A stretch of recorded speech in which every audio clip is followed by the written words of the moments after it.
Hello friends, how are you all? Hope you all are good and healthy.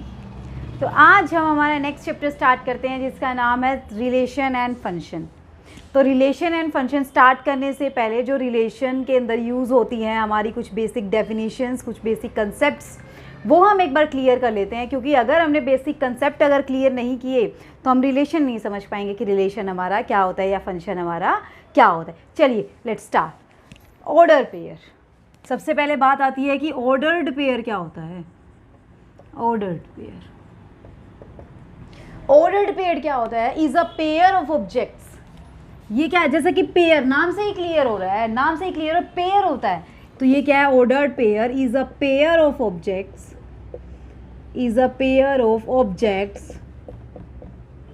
Taken in a specific order, taken in specific order.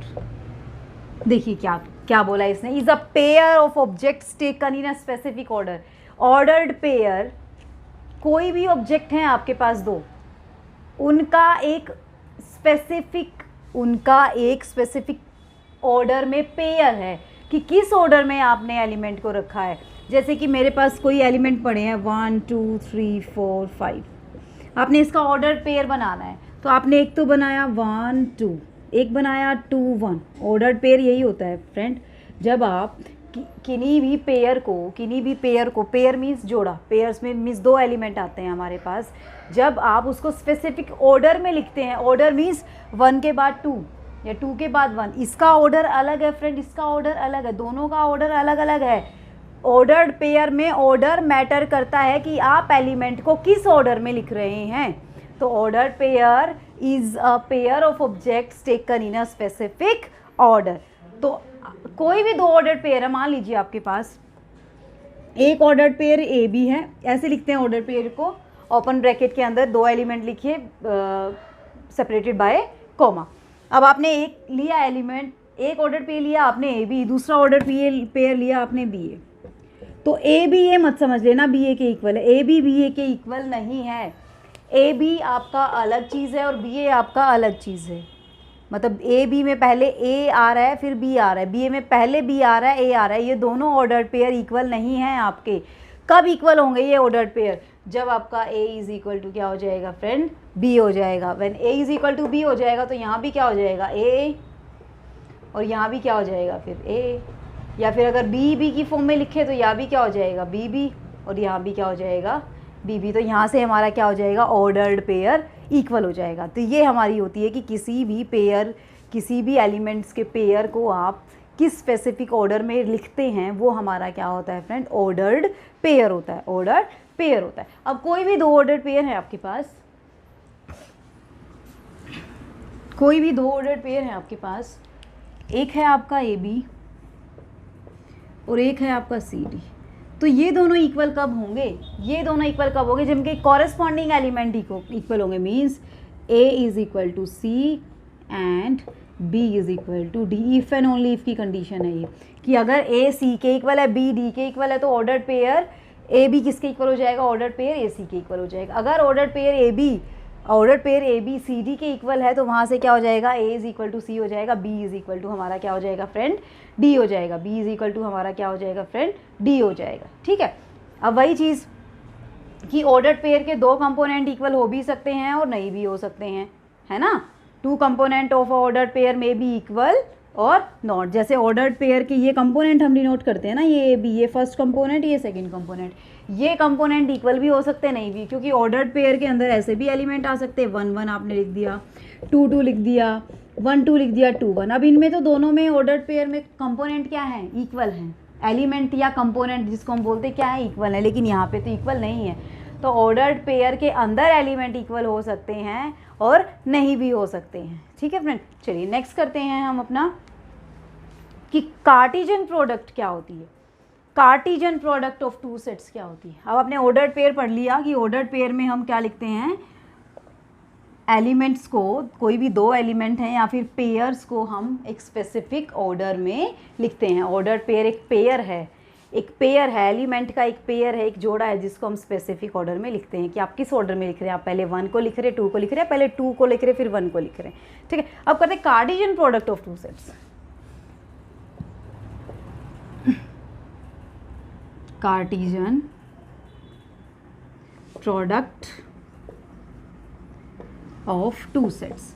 अब आपने ordered pair पढ़ लिया ना, ordered pair पढ़ लिया, तो ordered pair से ही आता है कि ए और बी आपके कोई भी नॉन एम्प्टी सेट हैं, ए और बी कोई भी दो नॉन एम्प्टी सेट्स हैं, नॉन एम्प्टी सेट्स। तो इसके कार्टेशियन प्रोडक्ट को हम डिनोट करते हैं ए क्रॉस बी से। किससे डिनोट करते हैं? ए क्रॉस बी से। और ये क्या होगी? Is the set of all ordered pair, is the, इसके अंदर क्या आएंगे? सारे के सारे ऑर्डर्ड पेयर आएंगे। Is the set of all ordered pair, सारे के सारे ऑर्डर्ड पेयर आएंगे। और ऑर्डर्ड पेयर के अंदर जो एलिमेंट आएंगे, ऑर्डर्ड पेयर के अंदर जो एलिमेंट आएंगे वो कैसे परफॉर्म होंगे? विच कैन बी परफॉर्म्ड, जो ऑर्डर्ड पेयर होगा उसको कैसे परफॉर्म करेंगे हम? Which can be performed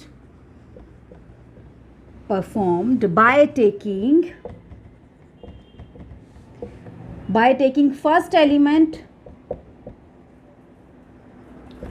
from A and second element from B।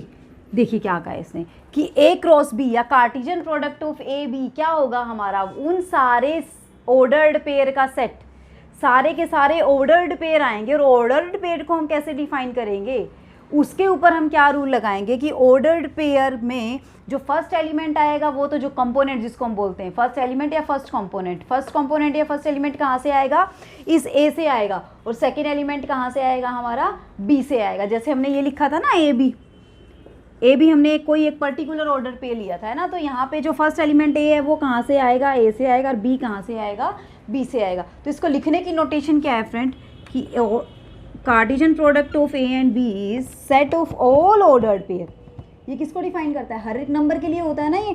For set of all ordered pair where A belongs to A and B belongs to B. तो ये हमारी क्या है फ्रेंड? Cartesian product. क्या है हमारी ये? Cartesian product. अब करके देखें इसका एक क्वेश्चन करके देखिए। कोई भी दो एलिमेंट ले लीजिए, कोई दो सेट ले लीजिए। पहले मान लीजिए आपने एक सेट ले लिया यहाँ पे एक्स वाई, बी सेट ले लिया 1 2 3। आपको क्या फाइंड आउट करना है? A cross B. तो ए क्रॉस बी में आएंगे क्या? वो सारे ए बी आएंगे such that a belongs to A and B belongs to B. इन सारे ऑर्डर्ड पेयर का, ये सारे के सारे क्या है? Ordered pair. इनका क्या बनेगा? सेट बनेगा। ये सेट की नोटेशन। और जहाँ पे फर्स्ट एलिमेंट कहाँ से आएगा? ए से आएगा। सेकंड एलिमेंट कहाँ से आएगा? बी से आएगा। ठीक है फ्रेंड, चलिए लिखते हैं। अब इससे उठा लेंगे हम। पहले हम एक्स के साथ हमने क्या ले लिया? सेकंड एलिमेंट हमने ले लिया 1। फिर एक्स के साथ सेकंड एलिमेंट हमने क्या ले लिया? 2। फिर एक्स के साथ क्या ले लिया? 3। फिर इसका उठा लीजिए एलिमेंट एक, y1 y2 y3। देखिए फ्रेंड आपको क्या दिख रहा है यहाँ पे? सबके फर्स्ट एलिमेंट कहाँ से आ रहे हैं? सेट ए से। और सेकंड एलिमेंट हर एक ऑर्डर्ड पेयर के कहाँ से आ रहे हैं? बी से आ रहे हैं। तो मीन्स हमारी ये क्या बन गई friend? Cartesian product of A and B. Cartesian product of A and B. अब यहाँ से एक चीज़ और निकालते हैं, बी क्रॉस ए बी निकालिए। बी क्रॉस ए मीन्स पहले किसके एलिमेंट लिखेंगे हम? बी के। बी क्रॉस ए में पहले किसके लिखेंगे? बी क्रॉस ए की डेफिनेशन क्या होगी? बी क्रॉस ए की डेफिनेशन क्या होगी?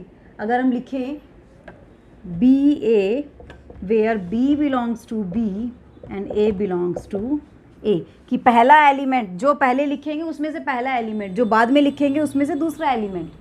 ये बी कोई भी हो सकता है, आप यहाँ पे ए भी लिख सकते हैं, लेकिन ए फिर कहाँ से आएगा? वो बी से आएगा। और अगर आप यहाँ पे बी लिखेंगे तो बी कहाँ से आएगा? ए से आएगा। तो कंफ्यूज ना हो इसलिए मैंने यहाँ पे बी लिख दिया, यहाँ पे ए लिख दिया। एक्स वाई कुछ भी लिख सकते हैं आप, एक्स वाई लिख दीजिए, लेकिन एक्स वाई हमने ऊपर मान रखे थे इसलिए नहीं। ठीक है, तो देखिए फर्स्ट एलिमेंट कहाँ से आएगा हमारा? बी से। तो फर्स्ट एलिमेंट कहाँ से आएगा? बी से। तो 1 के कॉरस्पॉन्डिंग एक्स ले लिया, 1 के कॉरस्पॉन्डिंग वाई ले लिया। फर्स्ट के कॉरस्पॉन्डिंग दोनों एलिमेंट आ गए। अब फर्स्ट एलिमेंट बी से और सेकेंड एलिमेंट ए से। फर्स्ट एलिमेंट बी से, सेकेंड एलिमेंट ए से। फर्स्ट एलिमेंट बी से, सेकेंड एलिमेंट ए से। फर्स्ट एलिमेंट बी से और सेकेंड एलिमेंट ए से। अब देखिए फ्रेंड इसमें एलिमेंट काउंट कीजिए आप कितने हैं? 1 2 3 4 5 6। 1 2 3 4 5 6। आपको क्या दिखा है यहाँ से कि जितने number of element A cross B में होंगे उतने नंबर ऑफ एलिमेंट किस में होंगे, बी क्रॉस ए में होंगे। लेकिन ए क्रॉस बी क्रॉस ए के इक्वल नहीं होगा। A cross B cross A के इक्वल नहीं होगा। ये चीज़ ए क्रॉस बी कभी भी बी क्रॉस ए के इक्वल नहीं होगा। ये हमारे कैसे सेट होंगे फ्रेंड, इक्विवेलेंट सेट होंगे। कैसे सेट होंगे, ये हमारे इक्विवेलेंट सेट होंगे। ठीक, इक्विवेलेंट का मतलब क्या होता है, जब आपके दो सेट का ऑर्डर क्या हो जाता है, सेम हो जाता है। जब आपके दो सेट का ऑर्डर सेम हो जाता है तो वो सेट क्या हो जाते हैं, हमारे इक्विवेलेंट सेट। अब किसी किसी केस में ए क्रॉस बी क्रॉस ए के इक्वल भी हो जाएगा। वो कब होगा, जब इन दोनों के एलिमेंट क्या होंगे, सेम होंगे। जब इन दोनों के एलिमेंट क्या होंगे, सेम। मीन्स 1 2 3 ही यहाँ हो, 1 2 3 ही यहाँ हो, या एक्स वाई ही यहाँ हो, एक्स वाई ही यहाँ हो, फिर तो सेट ही एक बन गया। फिर तो सेट ही एक बन गया, सेट दो रहे नहीं जब दोनों के एलिमेंट ही सेम हो गए। तो इट मीन्स अगर कोई आपके ए और बी डिसजॉइंट सेट हैं, अलग अलग सेट हैं, तो उस केस में ए क्रॉस बी कभी भी बी क्रॉस ए के इक्वल नहीं होगा। तो यहाँ से क्या निकल के आया कि number of element of A cross B किसके इक्वल होता है, number of element of B cross A. और ये दोनों किसके इक्वल होते हैं, number of element multiply number of element of B. अब ए में कितने एलिमेंट थे, देखिए फ्रेंड 2, बी में कितने एलिमेंट थे 3, तो 2 × 3 कितना आ गया, 6 आ गए ना। तो ये हमारा यहाँ से फॉर्मूला बन गया कि number of element in A cross B क्या होता है, number of element of A multiply number of element of B. अब देखिए यहाँ पे अभी हमने क्या डिस्कस किया था कि अगर A and B disjoint set हैं, अलग अलग सेट हैं, दोनों सेम सेट नहीं है, तो 101% ए क्रॉस बी किसके इक्वल नहीं होएगा, बी क्रॉस ए के इक्वल नहीं होएगा। अगर ए और बी इक्वल सेट हो जाएंगे तो उस केस में ए क्रॉस बी किसके इक्वल हो जाएगा, हमारा बी क्रॉस ए के इक्वल हो जाएगा। आया समझ आपको, ठीक है। चलिए नेक्स्ट करते हैं अभी हम।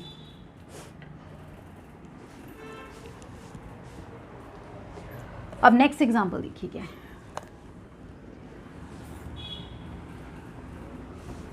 अब बिकॉज हमें पता है कि ए क्रॉस बी में क्या होते हैं, इसी से एक रिजल्ट और निकालेंगे अभी हम। देखना ए क्रॉस बी में ऐसे एलिमेंट होते हैं ए बी, जहाँ पे ए तो बिलोंग करता है ए से और बी बिलोंग करता है हमारा बी से बिलोंग करता है।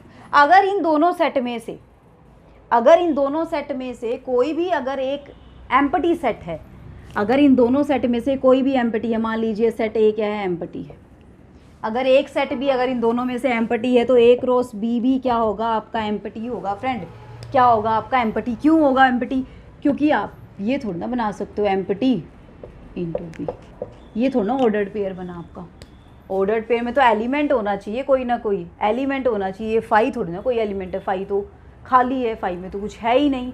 तो इट मीन्स ये आपका ऑर्डर्ड पेयर ही नहीं बनेगा। तो अगर आपका एक सेट, अगर कोई भी एक सेट अगर एम्प्टी है, कोई भी एक सेट अगर एम्प्टी है तो भी आपका ए क्रॉस बी क्या होगा, 5 होगा। अगर दोनों ही एम्प्टी हैं, अगर ए भी एम्प्टी है बी भी एम्प्टी, तो 101% ए क्रॉस बी भी क्या होगा, हमारा 5 होगा। इट मीन्स क्या निकल के आया यहाँ से, ए क्रॉस बी इज 5 व्हेन 1 और both sets are empty।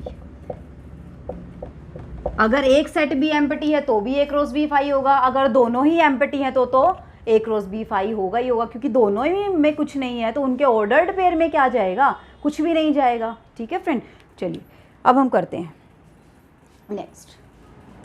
अब बात आती है फाइनाइट और इनफाइनाइट की।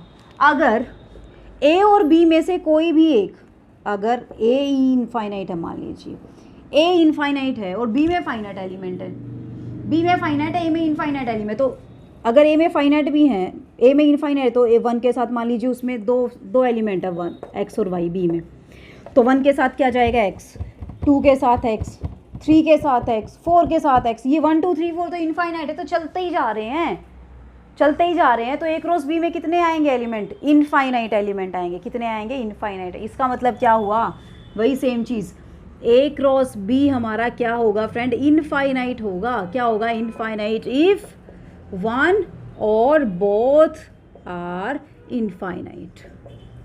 अगर दोनों में से कोई एक भी इनफाइनाइट हो जाता है, अगर दोनों में से कोई एक भी इनफाइनाइट हो जाता है या दोनों ही इनफाइनाइट हो जाते हैं तो उनकी क्रॉस प्रोडक्ट में भी क्या, उसकी क्रॉस प्रोडक्ट भी क्या होगी फ्रेंड, इनफाइनाइट ही होगी। क्या होगी उसकी क्रॉस प्रोडक्ट भी, इनफाइनाइट होगी। ठीक है, अभी तो हमने किया 2 सेट के लिए, 2 सेट की हमने बात की। 2 सेट के लिए हमारा क्या बना है फ्रेंड, ऑर्डर्ड पेयर। क्या बना है हमारा 2 सेट के लिए, ऑर्डर्ड पेयर। इसको हम क्या बोलते हैं, कार्टेशियन प्रोडक्ट ऑफ, अगर हमने 2 सेट की मल्टीप्लाई की तो हमने उसके अंदर क्या लिए, ऑर्डर्ड पेयर लिए ना।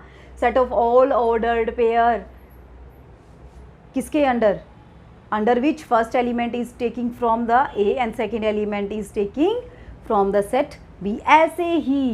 ऐसे ही Cartesian product, Cartesian product of 3 sets की हम बात करें। अभी तो हमने किसकी बात की थी, कार्टेशियन प्रोडक्ट ऑफ 2 सेट। अगर 3 सेट की बात कीजिए, मान ले ए क्रॉस बी क्रॉस सी, आपके 3 सेट हैं, तो इसके अंदर क्या आएगा, ऑर्डर्ड पेयर नहीं आएंगे, इसके अंदर ऑर्डर ट्रिपलेट आएंगे। ट्रिपलेट मतलब 3, first element, second element, third. तो फर्स्ट कहाँ से बिलोंग करेगा, ए से, सेकेंड कहाँ से बिलोंग करेगा, बी से, और थर्ड कहाँ से बिलोंग करेगा फ्रेंड, सी से। तो ये कार्टेशियन प्रोडक्ट होगी हमारी कितने सेट की, 3 सेट्स की। तो 3 सेट्स की कार्टेशियन प्रोडक्ट को कैसे डिफाइन करते हैं, the set of all order triplets performing under operation where first element is taken from A, second element is taken from B and third element is taken from C. ठीक है, तो कैसे perform कर रहे हैं ये हमारे, जहाँ पे फर्स्ट एलिमेंट ए से आ रहा है, सेकेंड एलिमेंट बी से आ रहा है और थर्ड एलिमेंट कहाँ से आ रहा है, सी से आ रहा है। अगर हमें ए क्रॉस ए निकालना पड़ जाए तो उसमें क्या होगा, कुछ नहीं होगा, पेयर एलिमेंट तो आएंगे, ऑर्डर्ड पेयर तो आएगा, लेकिन दोनों के दोनों एलिमेंट कहाँ से आएंगे, ए भी ए से आएगा और बी भी कहाँ से आएगा, ए से आएगा, क्योंकि फर्स्ट एलिमेंट यहाँ से लेते, सेकंड यहाँ से लेते, दोनों ही हैं तो दोनों ही कहाँ से आ जाएंगे, ए से आ जाएंगे।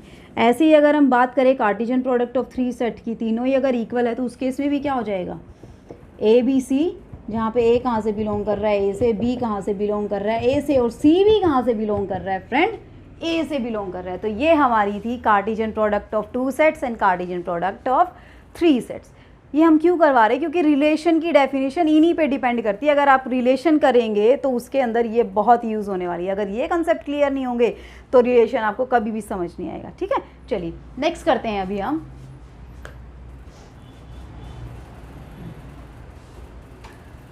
हम ग्राफिकली रिप्रेजेंट करते हैं ए क्रॉस बी को, कि ग्राफ के हेल्प से हम कैसे रिप्रेजेंट करते हैं ए क्रॉस बी को। मान लीजिए ए के अंदर है एलिमेंट 1 2 और बी के अंदर है एलिमेंट 3 4। तो पहले इसकी कार्टेशियन प्रोडक्ट बनाइए, ए क्रॉस बी क्या बनेगी, first element is from A, second element is from B, 1 3 1 4 2 3 2 4, ये बन गई हमारी कार्टेशियन प्रोडक्ट। अब इसका ग्राफ बनाना है, बना दीजिए फ्रेंड। यहाँ पे आपने क्या लिया, अगर हम इसको xy में लिखें, xy where x belongs to a and y belongs to b, तो ये हमारी कौन सी एक्सिस हो जाएगी, x एक्सिस, ये हमारी कौन सी एक्सिस हो जाएगी, y एक्सिस। ठीक है, तो रिप्रेजेंट कर दीजिए इसके ऊपर 1 2 3 4, 1 2 3 4। ठीक है फ्रेंड, तो 1 2 3 4, 1 2 3 4। फर्स्ट एलिमेंट क्या बनाना है, 1 3, x कितना है हमारा 1 और y कितना है 3, x है 1 y है 3, मीन्स पॉइंट कहाँ पे आ गया आपका, यहाँ। ये ग्राफ है ए क्रॉस बी का, x1 है y 4, x1 है y 4 है, पॉइंट यहाँ पे आ गया, x2 है y 3 है, x2 है y 3 है, पॉइंट यहाँ पे आ गया, x2 है y 4 है, कहाँ पे आ गया पॉइंट हमारा, यहाँ पे। तो ये हमारे किसकी रिप्रेजेंटेशन है फ्रेंड, ए क्रॉस बी की रिप्रेजेंटेशन है। सारे के सारे पॉइंट्स आपके कहाँ आए हैं, अलग अलग आए हैं, सारे पॉइंट्स कहाँ आए हैं, अलग अलग आए हैं। तो ये हमारी क्या होगी, representation of A cross B. चलिए अभी नेक्स्ट करते हैं। कुछ रिजल्ट्स हैं फ्रेंड्स हमारे, कुछ बेसिक रिजल्ट्स हैं, वो हम कैसे करेंगे, उनका प्रूफ नहीं आएगा आपके कहीं भी, बस आपने वो याद रखने हैं और उनको अप्लाई करना है। जैसे हमारे सेट्स के अंदर कुछ थे ना ऑपरेशन थे, वही सेम ऑपरेशन यहाँ पे हैं, उसी टाइप के कुछ हैं, बस ये लगेंगे किस पे, हमारी कार्टेशियन प्रोडक्ट पे। किस पे, कार्टेशियन। जैसे फर्स्ट है हमारा ए क्रॉस अगर बी यूनियन सी करते हैं तो ये क्या हो जाएगा, जैसे हमने यहाँ पे इंटरसेक्शन लिया था, यहाँ पे यूनियन लिया तो डिस्ट्रीब्यूट नहीं होगा था, ऐसे इसको डिस्ट्रीब्यूट कर दीजिए, बस क्या हो जाएगा, A cross B union A cross C. Simple है ना, अगर यहाँ पे आ जाए इंटरसेक्शन अंदर तो यहाँ पे क्या होएगा, A cross B intersection A cross C, ये हमारा सेकंड। सिंपल है ना, बस इस टाइप से लगा लो कि आप डिस्ट्रीब्यूटिव लॉ लगा रहे हो, है ना। थर्ड देखिए, A cross B minus C, A cross B minus सी, यहाँ से क्या हो जाएगा फ्रेंड, ए क्रॉस बी और बीच में माइनस साइन ए क्रॉस सी, तीनों ही सेम सेम से हैं, बस आपने साइन का चेंज करना है। नेक्स्ट है, अगर ए क्रॉस बी, अगर आप लेते हैं A cross B intersection C cross D, A cross B intersection C cross D, ये आपका क्या आता है फ्रेंड, ए इंटरसेक्शन सी हो जाएगा और बीच में आ जाएगा क्रॉस ए इंटरसेक्शन सी और बी इंटरसेक्शन क्या हो जाएगा फ्रेंड, डी हो जाएगा। बी इंटरसेक्शन क्या हो जाएगा, यहाँ से डी हो जाएगा। देखिए A cross B C cross D पे इंटरसेक्शन लगाया तो क्या हो जाएगा, फर्स्ट एलिमेंट उठाया आपने इंटरसेक्शन लगा दिया, सेकंड एलिमेंट उठाया आपने इंटरसेक्शन लगा दिया और बीच में क्या लगा दिया आपने, क्रॉस लगा दी। इसी से एक रिजल्ट और निकालती हूँ मैं, अपनी तरफ से डिराइव किया है मैंने, क्या है वो देखिए। अगर आपको A cross B intersection B cross A निकालना हो तो वो क्या आएगा फ्रेंड, अगर आपको A cross B intersection B cross A निकालना हो तो वो क्या आएगा, वो क्या आएगा, A intersection B cross B intersection A, बस यही तो है। सी और डी की जगह मैंने बी और ए रख दिया, जहाँ पे सी और डी है वहाँ पे बी और ए रख दो, सिंपली यही डेरिवेशन यूज़ होएगी ये कहीं ना कहीं, ठीक है। अब नेक्स्ट देखिए, अगर हमारा ए सबसेट है बी का, ए सबसेट है बी का और सी सबसेट है डी का, सी सबसेट है डी का, देन ए क्रॉस सी भी हमारा किसका सबसेट होएगा, सी क्रॉस डी का।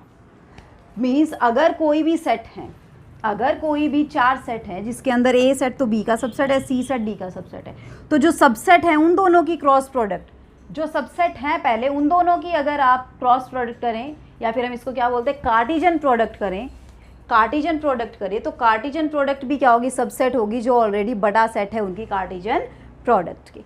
आया समझ, ठीक है। चलिए नेक्स्ट रिजल्ट करते हैं हम। नेक्स्ट क्या है हमारा रिजल्ट, कि अगर आपका ए बी का सबसेट है, if A is a subset of B, if A is a subset of B, then A cross A is equal to A intersection B is equal to A cross B intersection B cross A, intersection B cross ए।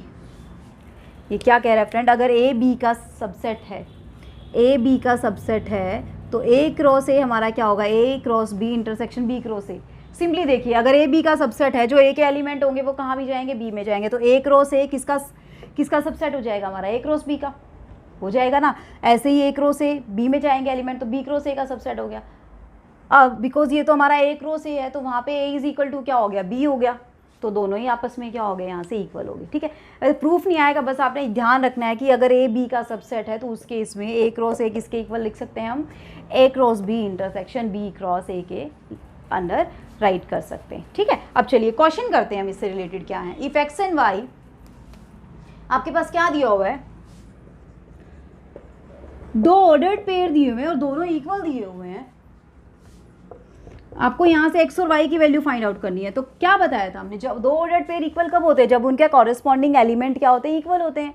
तो यहाँ से means 2x किसके equal है, 6 के, तो x की value कितनी आ गई फ्रेंड, यहाँ से 3, तो x प्लस वाई कितना है 2, x की वैल्यू 3 है, y 2, then this is equal to -1, तो y की वैल्यू यहाँ से क्या आ जाएगी फ्रेंड्स, -1, कितनी आ जाएगी यहाँ से y की वैल्यू -1। इस टाइप से क्वेश्चन आएंगे आपके।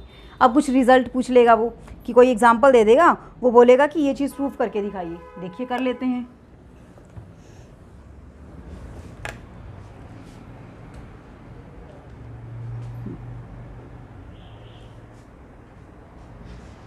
अब एक और रिजल्ट है जिसका मैं प्रूफ करवा देती हूँ। देखिए कि ए अगर बी का सबसेट है, ए अगर बी का सबसेट है तो हमें प्रूफ करना है ए क्रॉस सी किसका सबसेट होएगा, बी क्रॉस सी का। ए क्रॉस सी हमारा किसका सबसेट होएगा, बी का। जब भी हमें सबसेट दिखाना होता है तो हमें यहाँ से एलिमेंट उठाना होता है ना। तो एलिमेंट कैसे आएंगे, क्रॉस कार्टिजन प्रोडक्ट से एलिमेंट्स कैसे आते हैं, पेयर की फॉर्म में आते हैं ना। तो a c ordered pair belongs to A cross C, इसका मतलब क्या है, कि ए तो कहाँ से आ रहा है, ए से आ रहा है, सी कहाँ से आ रहा है, सी से आ रहा है। लेकिन ए तो बी का सबसेट है, ए तो बी का सबसेट है, इसका मतलब ए कहाँ चला जाएगा, बी में चला जाएगा, सी तो पड़ा ही है सी के अंदर। अगर ए बी में से आ रहा है, सी सी में से आ रहा है, तो इसका मतलब हमारा ए सी कहाँ चला गया, बी क्रॉस सी में चला गया। क्यों? क्योंकि ए हमारा कहाँ से आ रहा है, बी से, और सी हमारा कहाँ से आ रहा है, सी से। लेकिन ये कहाँ से उठाया था हमने, ए क्रॉस सी से उठाया था। तो ए क्रॉस सी किसका सबसेट हो गया फ्रेंड्स, बी क्रॉस सी का सबसेट। अगर आपने अच्छे से हर एक डेफिनेशन, हर एक कंसेप्ट को अच्छे से ध्यान से देखा है, तभी आप ये क्वेश्चन निकाल सकते हैं, तभी आप इनको अप्लाई कर सकते हैं। अदरवाइज़ अगर ऊपर से सारा गया है तो फिर आप इनको अप्लाई नहीं कर सकते फ्रेंड्स, ठीक है। तो ध्यान से देखिए लेक्चर को एकदम, ठीक है। चलिए नेक्स्ट क्वेश्चन करते हैं अब हम अपना।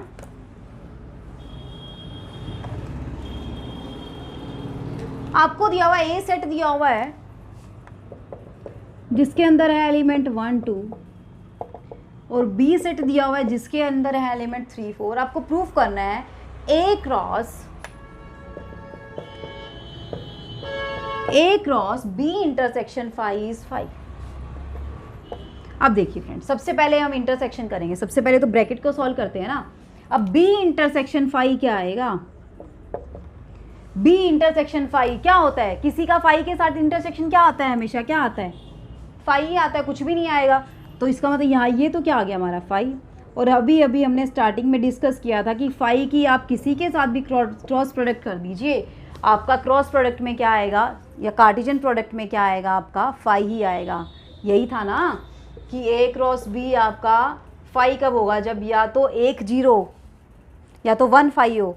अब यहाँ से कौन 5 हो गया, बी 5 हो गया ना, और ए नॉन 5 है, यानी कि ए नॉन एम्प्टी है। तो इन दोनों की हमने कार्टेशियन प्रोडक्ट करी तो क्या आएगा हमारा, 5 आएगा। हो गया ना रिजल्ट यूज़। तो ऐसे रिजल्ट यूज़ होते हैं फ्रेंड्स, ठीक है। चलिए नेक्स्ट करते हैं अभी अपना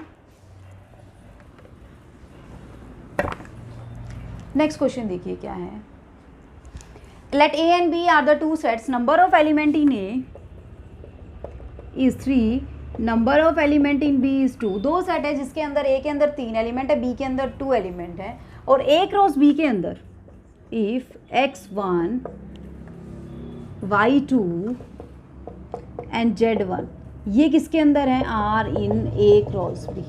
तो आपको ए और बी के एलिमेंट फाइंड आउट करने हैं।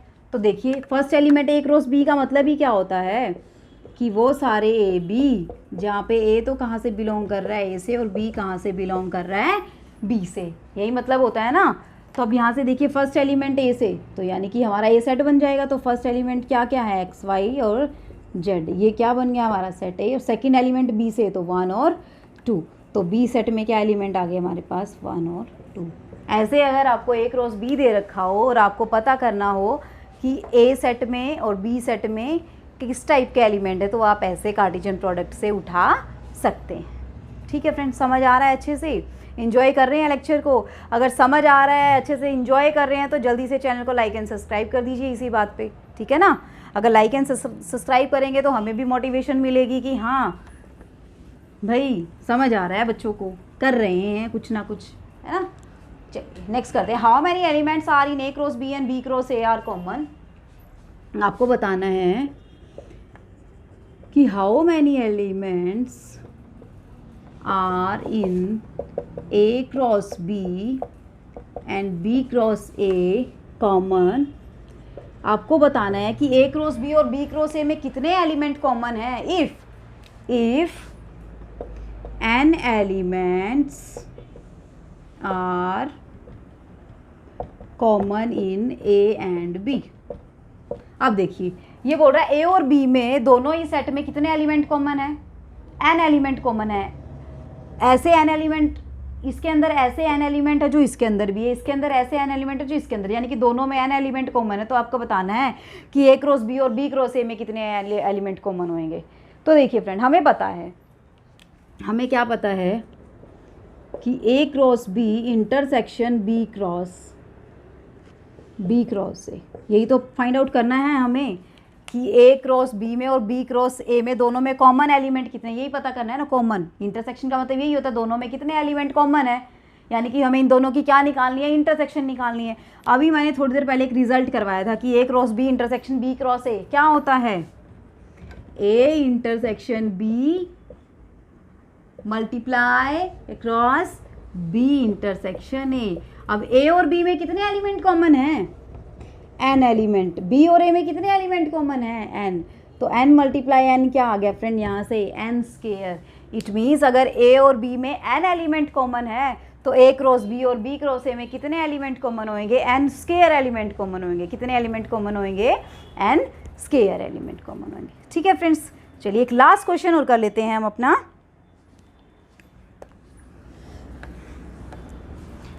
क्या है क्वेश्चन? देखिए फ्रेंड्स, क्या है हमारा 1 2 3 2 3 4 4 5। ए दिया हुआ है 1 2 3, बी दिया हुआ है 2 3 4 और सी दिया हुआ है 4 5। सी दिया हुआ है आपको 4 5। आपको क्या करना है? A cross B intersection C को प्रूफ करना है। A cross B intersection A cross C, ये आपको प्रूफ करना है। तो पहले लेफ्ट हैंड साइड को ले लीजिए। चलिए, बी इंटरसेक्शन सी में कौन कौन से एलिमेंट आ जाएंगे? बी इंटरसेक्शन सी में देखिए बी और सी में कौन कौन कॉमन है? बी और सी में क्या कॉमन है? सिर्फ 4 कॉमन है ना? तो यानी कि हमारा ए क्रॉस, अगर हम बात करें बी इंटरसेक्शन सी, क्या आ जाएगा? फर्स्ट एलिमेंट कहाँ से लेने हैं आपने? ए से। तो ए से क्या उठाया? 1। Second element B intersection C में तो एक ही एलिमेंट है जो क्या है हमारा? 4 है। ठीक है, फर्स्ट एलिमेंट ए से, सेकेंड 4, थर्ड एलिमेंट ए से एंड सेकेंड 4। ठीक है फ्रेंड, ये हमारा क्या आ गया? ए क्रॉस बी इंटरसेक्शन सी। अब यहाँ से करिए ए क्रॉस बी फाइंड आउट कीजिए फ्रेंड्स। ए क्रॉस बी यानी कि फर्स्ट एलिमेंट ए से, सेकेंड एलिमेंट बी से, तो क्या आएगा यहाँ पे? 1 2 1 3 1 4 2 2 2 3 2 4 3 2 3 3 3 4। हमने लिख दी कार्टेशियन प्रोडक्ट। ऐसे ही ए क्रॉस सी लिखिए आप। ए क्रॉस सी 1 4 2 4 3 4, देन 1 5 2 5 3 5। इन दोनों में देखिए फ्रेंड हमें क्या करना है? इंटरसेक्शन ना, तो इन दोनों में कॉमन देखिए कौन कौन है। एक तो ये एलिमेंट 1 4 1 4 कॉमन है। सेकंड देखिए 2 4 और 2 4 कॉमन है। 3 4 और 3 4 कॉमन है। और तो कोई एलिमेंट कॉमन नहीं है ना? नहीं है ना? यानी कि राइट हैंड साइड से आपने सोल्व किया तो यहाँ से क्या आया आपका? 1 4 2 4 3 4। लेफ्ट हैंड साइड से सोल्व किया था, वहाँ से भी क्या आया था आपका? 1 4 2 4 एंड 3 4। इट मीन्स अगर आप कोई भी रिजल्ट आप निकाल के देखना चाहते हैं, यहाँ से क्वेश्चन आपको दिया हुआ है उसको अप्लाई करना चाहते हैं, तो वो भी आपका हो जाएगा फ्रेंड। तो हमने एप्लीकेशन भी कर लिया रिजल्ट का, हमने रिजल्ट भी प्रूव कर दिया और हमने बेसिक डेफिनेशन भी कर ली। ठीक है फ्रेंड, तो नेक्स्ट लेक्चर में हम हमारा स्टार्ट कर देंगे रिलेशन क्या होता है, उससे बेसिक डेफिनेशन और कैसे हम रिलेशन को किस किस टाइप से प्रूव करेंगे कि हमारा इक्विवेलेंस रिलेशन क्या होता है। ठीक है फ्रेंड्स, तो अगर आज का लेक्चर आपको पसंद आया है तो जल्दी से लाइक कर दीजिए। अगर कोई भी डाउट है इसमें तो नीचे कमेंट सेक्शन में कमेंट कर दीजिए मुझे। Okay friends, so bye bye, take care, be happy and be blessed. Thanks for watching guys, see you in the next video.